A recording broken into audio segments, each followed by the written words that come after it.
জান, একটু বোঝার চেষ্টা করো, গাধাটা আজ সাথে যাবে। আমি এত কিছু বুঝি না, তুমি আজকেও দেখা করবে আর তোমায় আমার প্রতিদিন লাগবে।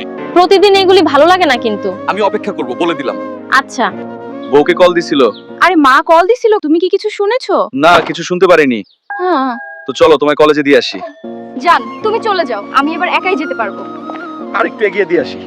অনেক কষ্টে গাধাটাকে বিদায় করছি, কই তুমি জলদি আসো, নইলে আবার কেউ দেখে ফেলতে পারে। তোমায় ছাড়া থাকতেই পারি না জান। ওয়াও, তোমায় আজকে অনেক কিউট লাগছে। হইছে, এবার জলদি চলো, আমার টাইম কম। বলুন আজ আপনাদের কি লাগবে? আমার আজকেও একটা ভালো রুম লাগবে। রুমে কিন্তু এবার এসি থাকতে হবে। ঠিক আছে, কোনো চিন্তা করবেন না। বোরকা পরা মেয়েটা দেখি আমাদের হালকা ভাইয়ের বউ, তার মানে কলেজে না গিয়ে বয়ফ্রেন্ডের সাথে এসব করতে আসে এখানে। এখনই জানাতাছি। হালকা ভাই, ও হালকা ভাই, কি রে বোন, কি হইছে?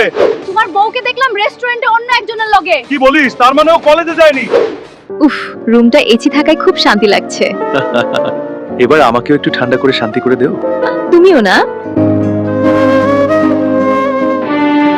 হায় রে বেঈমান, তোরে কি আমি কম ভালোবাসছিলাম? এইভাবে আঘাত দিলি আমায়। ওগো বিশ্বাস করো, আমি কিচ্ছু জানি না, উনি আমাকে টেনে নিয়ে আসছে এখানে। যেহেতু আমার বউ এই ছেলের সাথে সম্পর্কে জড়িত, তাই আজ থেকে আমি আমার বউকে মুক্ত করে দিলাম। ভালো থেকো বউ।